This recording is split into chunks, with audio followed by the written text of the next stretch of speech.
The small town of Pine Grove wasn't used to newcomers, especially not in the middle of October when the leaves had already turned golden and the first hints of winter crept into the evening air. So when Eliza Chen arrived with just 2 suitcases and a digital keyboard wrapped carefully in an old quilt, people noticed. Not that Eliza wanted to be noticed, quite the opposite. She rented the apartment above Russo's Bakery on Main Street, a cozy space with slanted ceilings and windows that looked out over the town square. The rent was cheap, the location quiet, and most importantly, no one knew her here. No one knew about the 20 years she'd spent on stages across Europe and Asia. No one recognized her face from album covers or concert programs. Here she was just Eliza, the quiet Asian woman who moved into the old apartment and kept to herself. Each morning she woke to the smell of fresh bread from downstairs. Each evening she sat by her window watching people go about their lives, wondering how it would feel to join them. After 2 weeks of this routine, loneliness began to sink into her bones like the autumn chill. "You should get out more," Mrs. Russo told her one morning when Eliza came down for her daily coffee. "Join something. Meet people." Eliza nodded politely, but the thought made her stomach tighten. She'd spent her entire adult life surrounded by people, conductors, orchestra members, fans, critics, and all that attention had slowly suffocated her. After her mother passed 6 months ago, the last thread connecting her to that life had snapped. She'd walked off stage mid-rehearsal in Vienna, packed her things, and disappeared. But Mrs. Russo was right. She couldn't hide forever. That's how.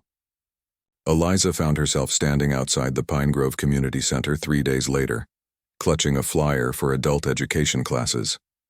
Her eyes lingered on one option. Beginning piano for adults. No experience necessary. The irony almost made her smile. At age 7, she'd performed Chopin at Beijing's National Center for the Performing Arts. By 15, she'd mastered Liszt's most challenging works.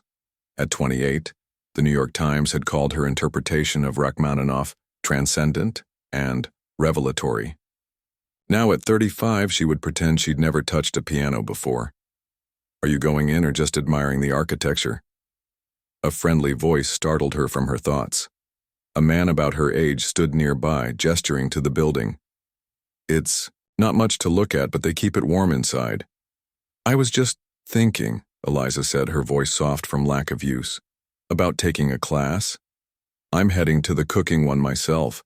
Can't keep living on frozen dinners, according to my sister." He held the door open, and Eliza found herself walking through. The community center smelled like floor polish and coffee. A handwritten board directed people to different rooms. Room 103, beginning piano. Eliza took a deep breath and headed down the hallway, her footsteps echoing against the linoleum. The classroom contained 5 electric keyboards set up in a row, facing a grand piano that had seen better days. Already 4 people sat waiting. An elderly woman with knitting needles poking out of her purse, a teenage boy slouched in his chair, a middle-aged man in a business suit checking his watch, and a woman about Eliza's age who smiled when she entered. "Welcome." The greeting came from a tall, thin man arranging sheet music. "I'm Peter Harlow, one of your instructors. You're just in time. Take any open seat." Eliza chose the keyboard furthest from the front, sliding onto the bench and placing her hands in her lap. Her fingers itched to touch the keys. It had been months since she'd played properly. The digital keyboard in her apartment remained mostly silent. She only allowed herself to play when she was certain no one could hear, with the volume turned low and a blanket stuffed inside the piano to muffle the sound. "Good evening, everyone," a woman's voice rang out as the second instructor entered. "I'm Diane Reed. Mr. Harlow and I will be guiding you through the wonderful world of piano over the next 8 weeks." Ms. Reed was shorter than Mr. Harlow, but carried herself with the same confidence. Her red hair was pulled back in a tight bun, and she wore a brooch shaped like a treble clef. "Let's start with introductions. Tell us your name and why you want to learn piano." One by one, the students spoke. The elderly woman, Ruth, wanted to play hymns at her church. The teenager, Zach, needed an arts credit for school. The businessman, Tom, was fulfilling a retirement dream. The friendly woman, Priya, thought it would help her relieve stress from her nursing job. Then all eyes turned to Eliza. "I'm Eliza," she said, her voice barely above a whisper. I've always liked music. I thought it might be nice to learn a little." "Wonderful," Ms. Reed said, though her smile didn't quite reach her eyes. "And have you had any previous experience with piano or music in general?" Eliza hesitated. "A little," she said, which wasn't exactly a lie. 20 years was more than a little, but saying that would defeat the purpose of being here. "Well, this class is designed for true beginners," Mr. Harlow said. "But we'll make sure everyone progresses at their own pace." The first lesson was painfully basic. They learned the names of the keys, how to sit properly, and the correct hand position.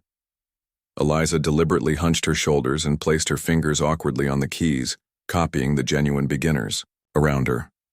"Eliza, your wrists are too low," Ms. Reed corrected, demonstrating the proper form. "And relax your shoulders. You look like you're bracing for impact." Eliza nodded and made a show of adjusting, but not quite getting it right. "Ms. Reed sighed and moved on to the next student. By the end of the lesson, they'd learned to play a simple 5-note scale. Eliza deliberately missed notes and played with uneven timing, wincing internally at the sounds she was creating. It felt wrong, like a professional chef deliberately burning toast. "Practice at least 15 minutes each day," Mr. Harlow instructed, as they packed up. "Remember, piano isn't learned overnight. It takes years to develop real skill." Eliza bit her lip to keep from smiling. If only they knew. That night, alone in her apartment, Eliza sat at her keyboard but didn't turn it on. Instead, she opened the bottom drawer of her dresser and pulled out a small wooden box. Inside lay a collection of ticket stubs, newspaper clippings, and photographs, the only mementos she'd kept from her former life.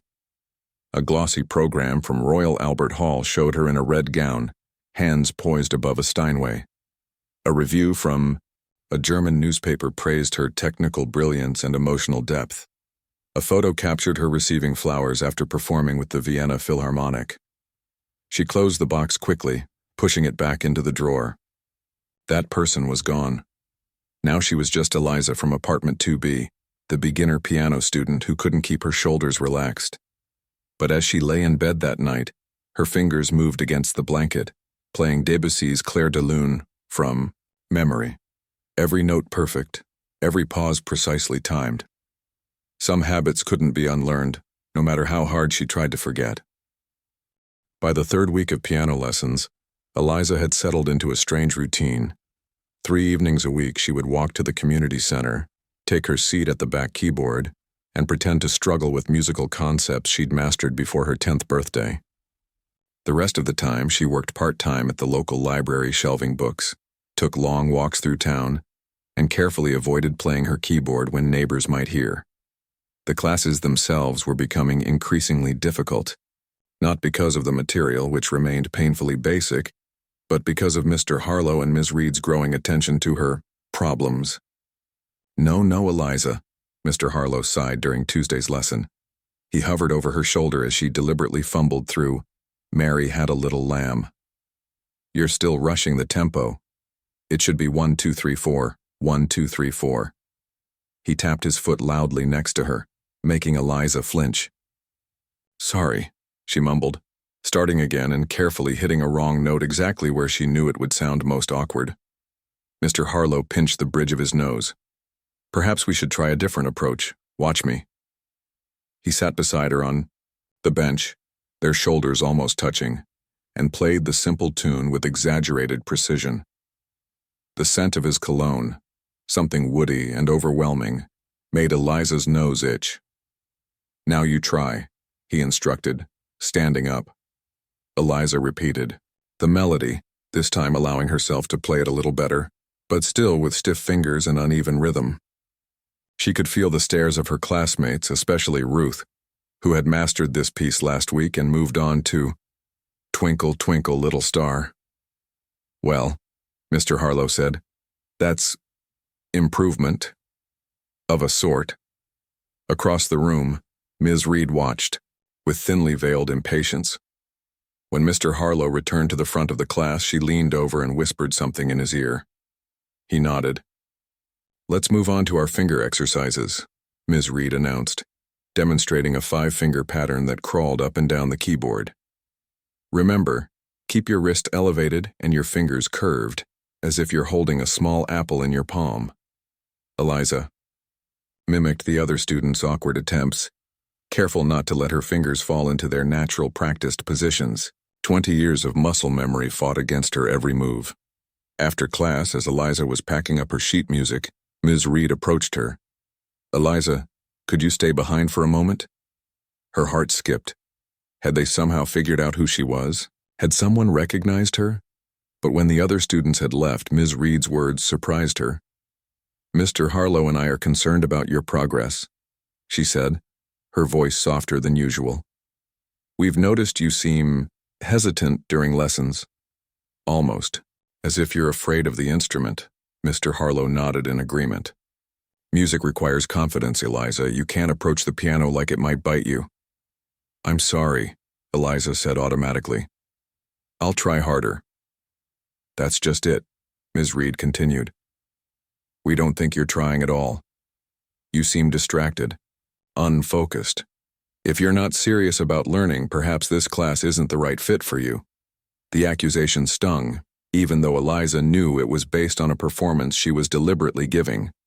For a moment she was tempted to place her hands on the keyboard and show them exactly how serious she was about music, to play the Chopin Nocturne that had once moved an audience in Paris to tears.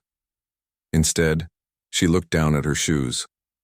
"I really do want to learn," she said quietly. "It's just new to me, and I get nervous when people watch me." The instructors exchanged a glance that Eliza caught from the corner of her eye, a look that said they'd heard this excuse before, from countless untalented students. "Very well," Mr. Harlow said, "but we expect to see real effort going forward." As the weeks passed, Eliza's poor performance became something of a project for the instructors.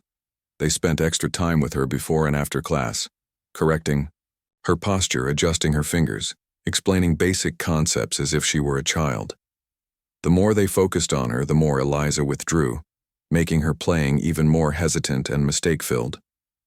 "I don't understand it," she overheard Ms. Reed telling Mr. Harlow one evening as she arrived early for class. "She clearly has a good ear. She can tell when notes are wrong. But her technical skills are abysmal." "Some people simply aren't meant to play piano," Mr. Harlow replied. "Not everyone has the natural ability." Eliza quietly slipped into the room, pretending she hadn't heard. But their words echoed in her mind throughout the lesson. Not meant to play piano. No natural ability. If they only knew that at age 12, she'd performed Bach's Goldberg variations from memory at Beijing Concert Hall. The annual community recital was announced in the 6th week of class. Every student would perform a piece to showcase what they'd learned. Ruth would play a hymn, Zach chose a simplified version of a pop song, Tom selected a basic blues piece, and Priya opted for a folk melody.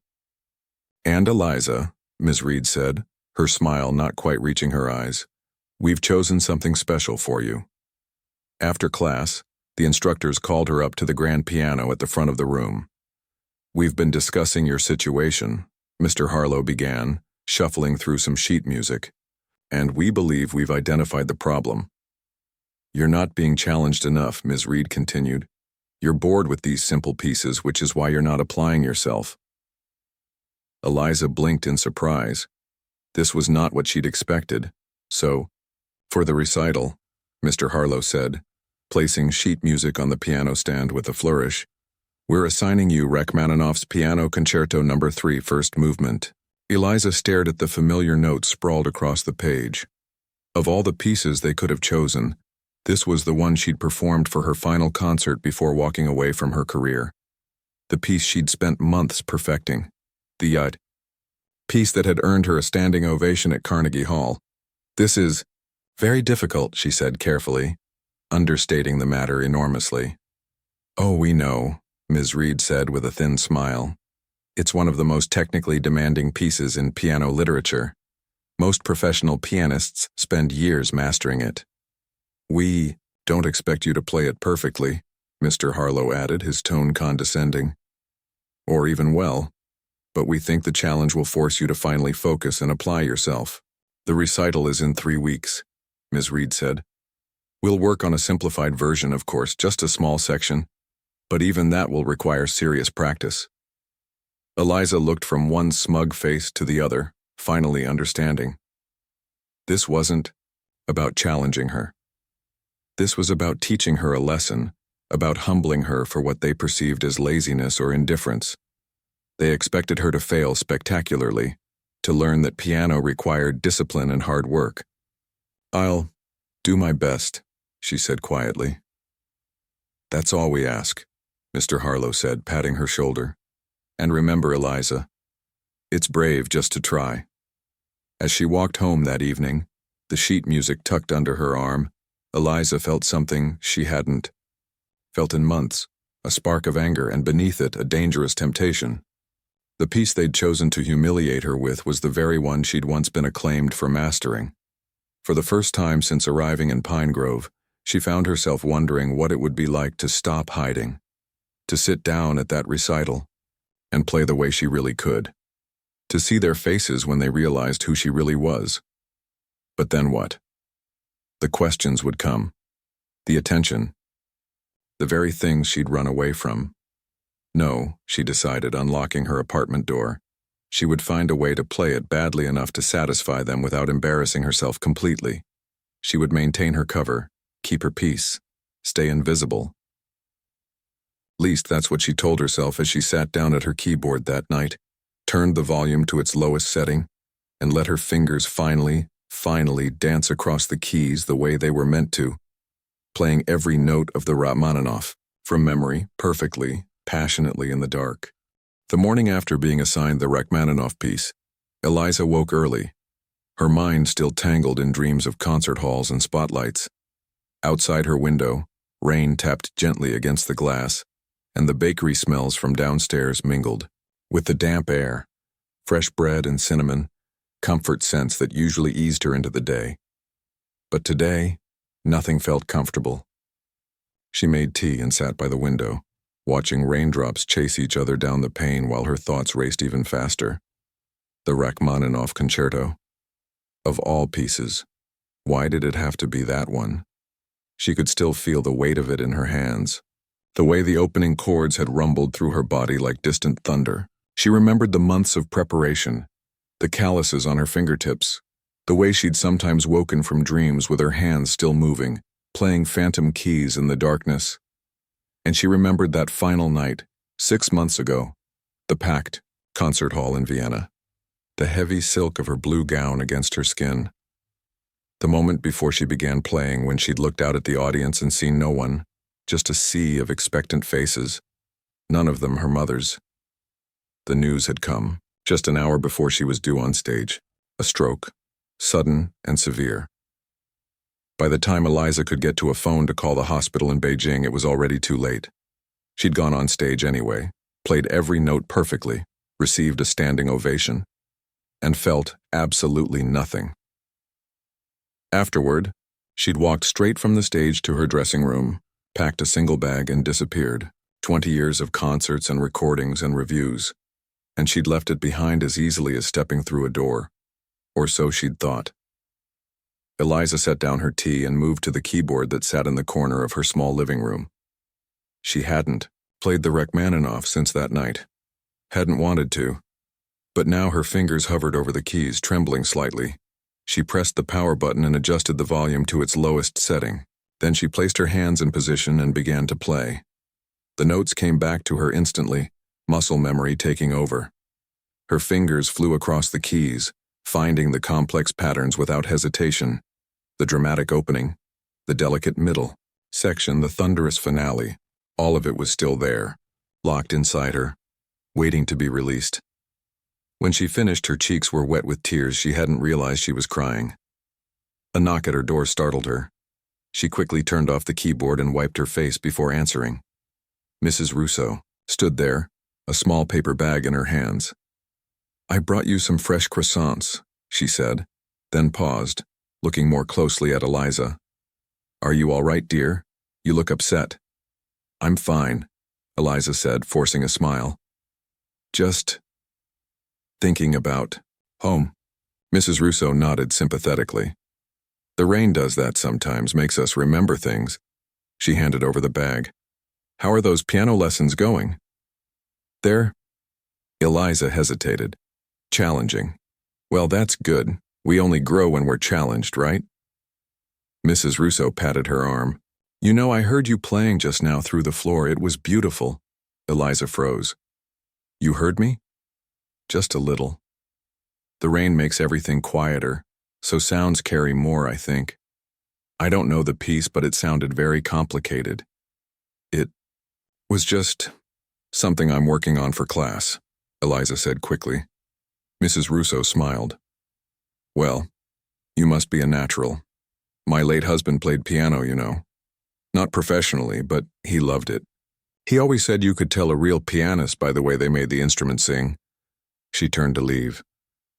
"Enjoy the croissants, dear." After Mrs. Russo left, Eliza sat on her couch, the paper bag forgotten beside her. If Mrs. Russo had heard her playing, who else might? The walls of the old building were thinner than she'd realized. That evening at class, Eliza felt exposed, as if everyone could somehow see through her carefully constructed facade. She deliberately played worse than usual, hitting wrong notes and stumbling over simple patterns. Mr. Harlow was not impressed. "Eliza, we gave you that Rachmaninoff piece to motivate you, not to make you regress further," he said after watching her butcher a basic C major scale.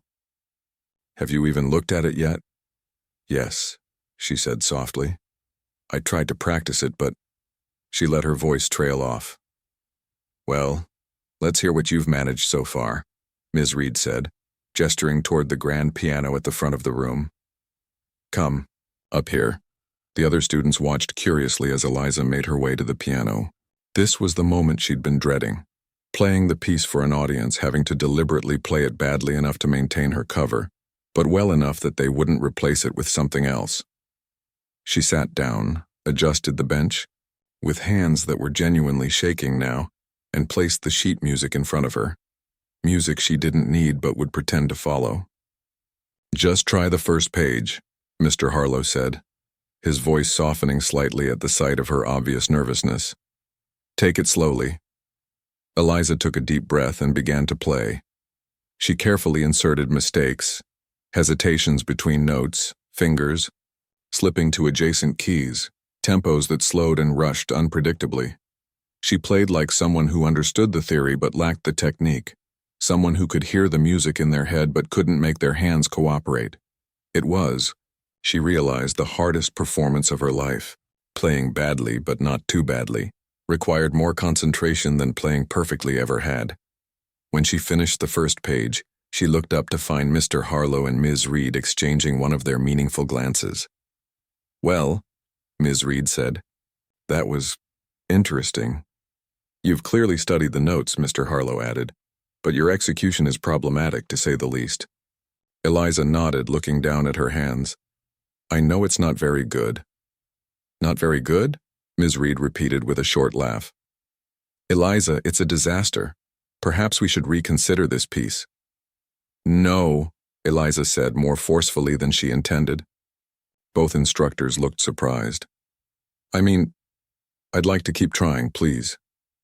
Mr. Harlow studied her for a moment. "Very well," he said finally. "But you'll need private instruction. Come an hour early before next class and we'll work on it together." The next 2 weeks passed in a strange blur of public failure and private perfection. During her lessons with Mr. Harlow and Ms. Reed, Eliza played like a struggling beginner, accepting their increasingly frustrated corrections with quiet humility. At home, she played the full concerto flawlessly, letting herself get lost in the music only when she was certain no one could hear. Conflict was taking its toll. She slept poorly, dreaming of stages and spotlights and faces watching her from the darkness. She found herself avoiding the keyboard at home, then feeling guilty for abandoning it. Worst of all was the growing sense that she was betraying the music itself. The Rachmaninoff piece deserved better than the mangled version she performed in class. 3 days before the recital, Mr. Harlow kept her after class again. His expression was grim. "Eliza," he said, "I want to be honest with you. You're not ready for this piece, not even close." She nodded, looking appropriately dejected. "I'm going to suggest something," he continued. "We'll have you play just the opening, the first 16 bars. That's it. You'll announce that you're playing an excerpt from Rachmaninoff's Third Piano Concerto. Play those few bars as best you can, and then bow and sit down." He smiled thinly. Short and sweet. No one will expect more from a beginner tackling such an advanced piece. "I understand," Eliza said quietly. "Good. And Eliza?" Mr. Harlow's voice took on a gentler tone. "There's no shame in knowing your limits. That's part of growing as a musician, too." As she walked home that night, the weight of deception felt heavier than ever. Was she really going to go through with this charade? Pretend to barely manage 16 bars of music she could play in her sleep? And yet, what was the alternative? To reveal herself? To become, once again, Eliza Chen, the piano virtuoso, the woman whose performances sold out concert halls across 3 continents? She stopped walking, standing still in the middle of the sidewalk as people moved around her. That wasn't who she was anymore. She'd left that person behind in Vienna, walked away without looking back, hadn't she? When she reached her apartment, instead of going inside, she climbed the extra flight of stairs that led to the building's roof. It was cold outside, the night sky clear and filled with stars. She leaned against the railing, letting the chill air clear her head. Maybe it was time to stop running, not to go back to her old life. She didn't want that pressure, that constant scrutiny, but to stop pretending to be less than she was, to find some middle ground where she could still play, still share her gift, but on her own terms. Down in her apartment, tucked in the bottom drawer beneath her sweaters, was a small, wooden box containing all that remained of her former life. Maybe it was time to open it again, to make peace with the person she had been. The day of the recital arrived with unexpected sunshine after a week of rain. Eliza woke early, her sleep having been fitful at best. She'd spent most of the night sitting at her kitchen table, the small wooden box open before her, looking through old concert programs and photographs, touching each one as if to make sure they were real and not just figments of a life she'd imagined. One photo in particular had held her attention. Herself at 24, standing beside her mother after a performance in Seoul. Both of them were smiling, her mother's face glowing with pride, her own alight with the rush that came after playing well. She'd forgotten that feeling, or perhaps had deliberately pushed it away. Now, as morning light streamed through her curtains, she carefully returned the photo to the box and closed the lid. Whatever decision she made today, she wanted it to honor that memory, not just of her mother, but of her own joy in music. She dressed simply in a black skirt and dark blue blouse, pulling her hair back into its usual neat bun. The recital wasn't until evening, but her stomach was already tight with nerves, real ones, not the pretend anxiety she usually displayed in class. As she left her apartment, Mrs. Russo was sweeping the sidewalk in front of the bakery. "Big day today, isn't it?" she called. "Your piano recital?" Eliza nodded, surprised that the woman remembered. "You'll do wonderfully," Mrs. Russo said with a warm smile. "I can tell these things. My husband used to say I had good ears for talent." "Thank you," Eliza replied softly, thinking of how Mrs. Russo had heard her playing the Rachmaninoff perfectly that rainy morning. Had she guessed Eliza's secret? The thought was both terrifying and somehow comforting. The community center was bustling with activity when she arrived for the final rehearsal. Volunteers were setting up chairs in the main hall, arranging them in neat rows facing the stage, where the grand piano now sat, polished to a high shine under the bright lights. Ruth was already there, practicing her hymn with painstaking care. Tom stood nervously in a corner, running through finger exercises. Priya was helping arrange programs on a table near the entrance. There was no sign of Zach yet. "Ah, Eliza," Mr. Harlow spotted her from across the room. Good. You're early. Let's go through your piece one more time before the others arrive. They moved to a small practice room off the main hall, where an upright piano waited. Ms. Reed joined them, her clipboard in hand, looking more stressed than usual. Remember, she said, just the first 16 bars. Keep it simple, focus on the notes, and don't worry about interpretation or expression. Just get through it. Eliza sat at the piano, placing her hands on the keys. For what felt like the 100th time, she deliberately played the opening of the concerto with stiff fingers and awkward timing, throwing in a few wrong notes for good measure. Mr. Harlow winced. Well, that's about what we expected. Just do your best tonight, Eliza. No one will judge you harshly. They know you're a beginner, but there was judgment in his voice, in the way his eyes slid away from her to check his watch, in how quickly he ushered her out of the practice room to make way for the next student. Throughout the afternoon, Eliza helped with recital preparations, setting up refreshments in the reception area, and folding programs. She kept to herself, lost in thought, barely responding when spoken to. The other students assumed she was nervous about her performance, and in a way, they were right, just not for the reasons they imagined. By 6 o'clock, the hall was filling, with people, parents, friends, spouses, children. Eliza peeked through the curtains from backstage and saw Mrs. Russo taking a seat near the back, waving to someone she knew. The sight of a familiar face made Eliza's heart beat faster. The students gathered in a small room behind the stage, all dressed in their best clothes. Zach had finally arrived, looking uncomfortable in a button-up shirt and tie. Ruth was adjusting, her reading glasses. Tom was pacing back and forth, muttering his piece under his breath. Priya sat calmly, though her fingers tapped a restless rhythm on her knee. You're all going to do wonderfully, Ms. Reed told them, though her smile seemed forced. Remember, this isn't a competition. It's a celebration of how far you've come in just 8 weeks. Mr. Harlow handed out the performance order. Eliza would go last, whether as a kindness to give her more time to prepare or to end the recital. With what they expected to be its least impressive performance, she wasn't sure. One by one, her classmates went on stage. Through the curtain, Eliza could hear each performance. Ruth's hymn played slowly but with genuine feeling. Zach's pop song arrangement, performed with surprising energy. Tom's blues piece, hesitant but charming. Priya's folk melody, simple and sweet. After each performance, applause filled the hall. Warm, encouraging applause from an audience genuinely impressed by how much these beginners had learned in such a short time. Then it was her turn. And finally, she heard Mr. Harlow announce from the stage, we have Eliza Chen, who will be performing an excerpt from Rachmaninoff's Piano Concerto No. 3 in D minor. There was a murmur of surprise from the audience, even to those unfamiliar. With classical music, the name Rachmaninoff suggested something far more advanced than Mary Had a Little Lamb. As Eliza walked onto the stage, the bright lights momentarily blinded her. She blinked, and for a disorienting second, she was back in Vienna, walking across that other stage on that last night, her heart heavy with grief she hadn't yet allowed herself to feel. She sat down at the piano, adjusted the bench, and looked out at the audience. In the front row, Mr. Harlow and Ms. Reed watched with tense expressions, clearly bracing themselves for disaster.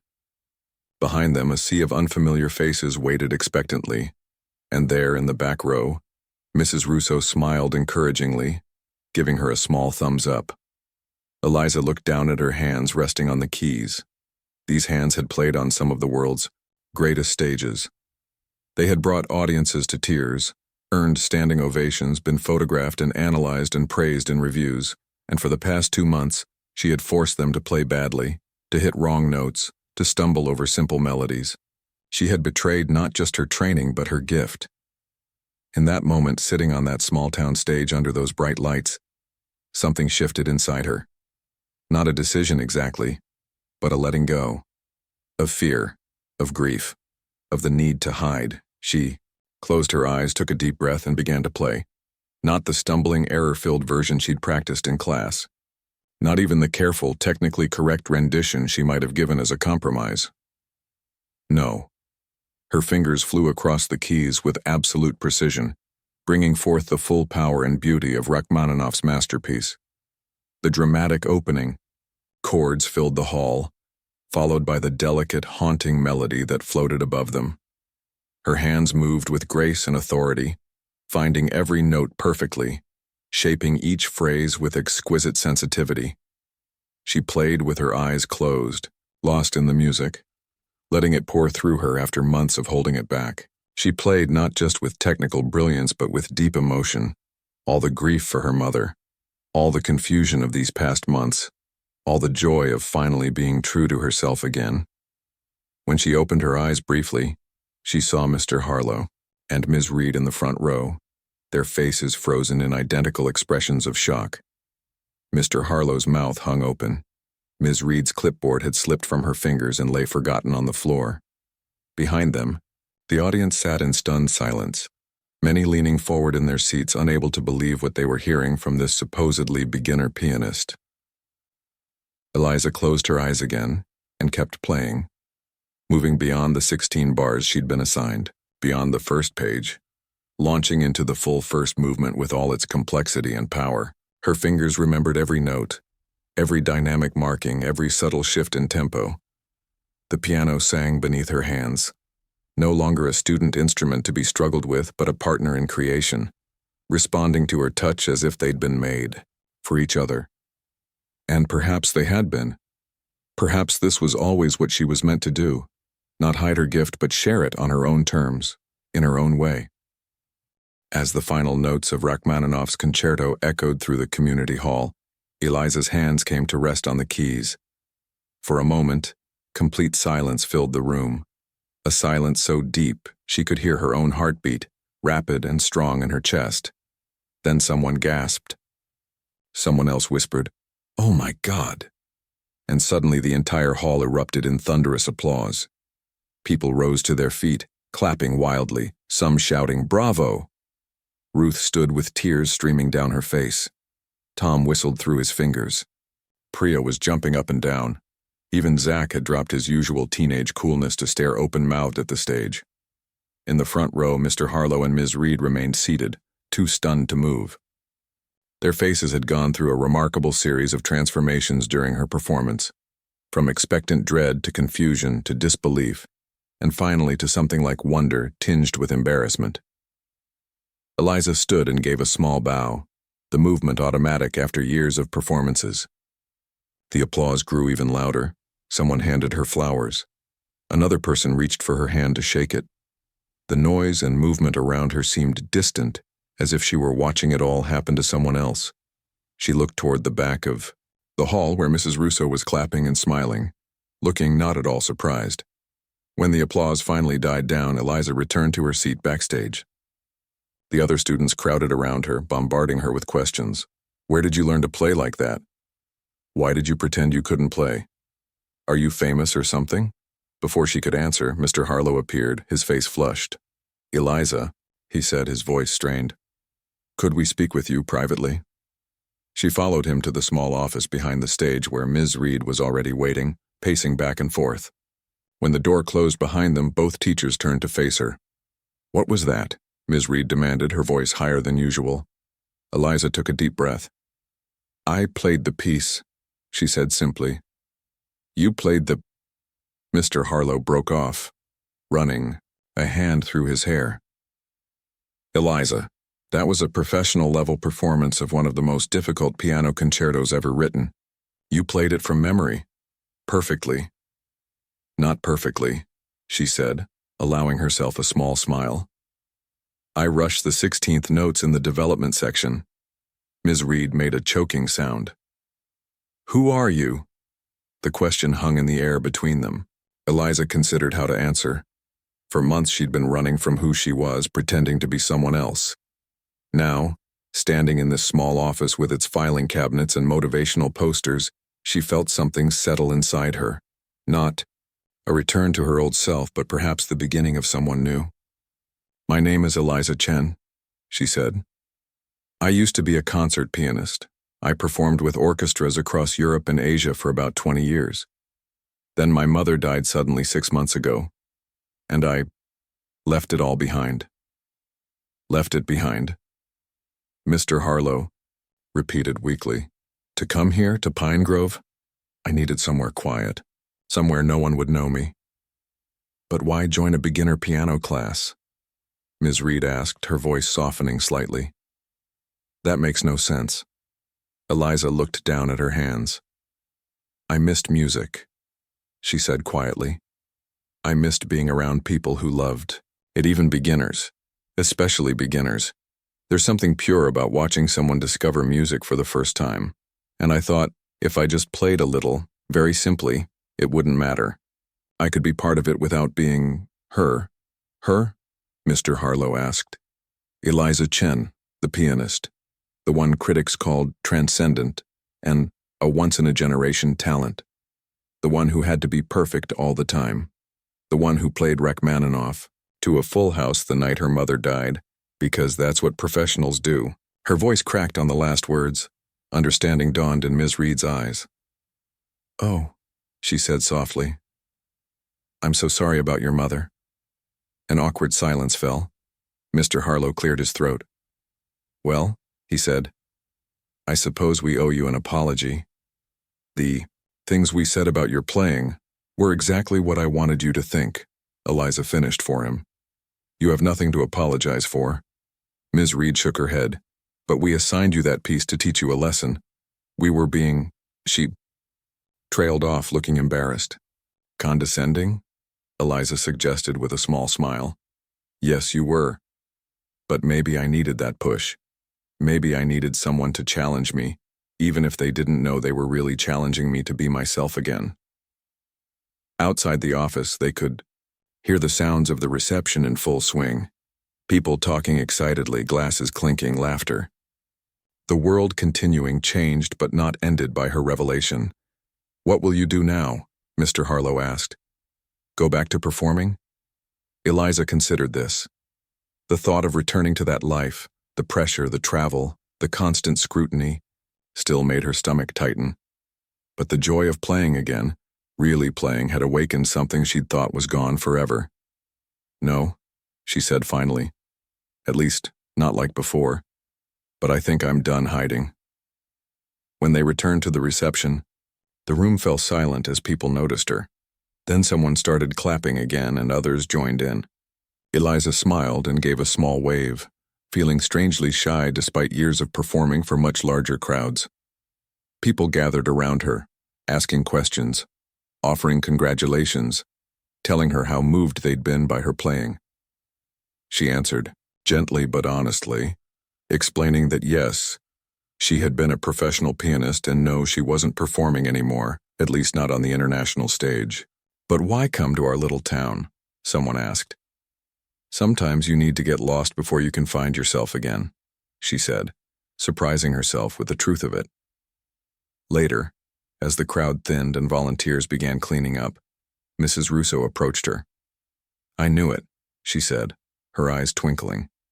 That morning when I heard you playing through the floor, I told myself that's no beginner. My Giuseppe would have recognized it too. He loved Rachmaninoff. You knew all this time? Eliza asked. I suspected. But it wasn't my secret to tell. Mrs. Russo patted her arm. Everyone deserves a fresh start, dear, and a chance to remember who they really are. In the weeks that followed, Eliza's life in Pine Grove changed in ways both subtle and profound. The library where she worked part-time asked if she would consider starting a music appreciation program. The community center offered her a position teaching advanced piano to promising students from the local schools. And on Tuesday evenings, she still attended the beginner piano class. Not as a student now, but as Ms. Reed's assistant, helping newcomers find their way around the keyboard with patience and understanding. She kept her small apartment above the bakery, still woke to the smell of fresh bread, still took long walks through town. But now people smiled and waved when they saw her. Children asked for her autograph. The local paper ran a feature story. World-class pianist finds new home in Pine Grove. One evening, about a month after the recital, Mr. Harlow approached her after class. "The community board has raised enough money to have the grand piano properly restored," he said. "They were wondering if you might consider giving a small concert when it's ready. Nothing fancy, just for the town." Eliza felt the familiar flutter of anxiety at the thought of performing again. But it was different now. Not a crushing pressure, but a gentle nervousness. The kind that reminded you something mattered. "I'd like that," she said. "And perhaps," he added, looking slightly embarrassed, "you might be willing to give me a few lessons. I've always wanted to learn Debussy, but never had the right teacher." Eliza smiled. "I think that could be arranged." That night, she sat at her keyboard, not the digital one she'd brought with her, but a proper upright piano she'd purchased with money from her first community concert. She placed her mother's photograph on top, alongside a program from the recital, creating a bridge between her past and present. Then she began to play, not Rachmaninoff or any other showpiece, but a simple melody she was composing herself, note by note, day by day, a new piece for a new chapter. Not perfect, not flawless, but honestly, beautifully her own.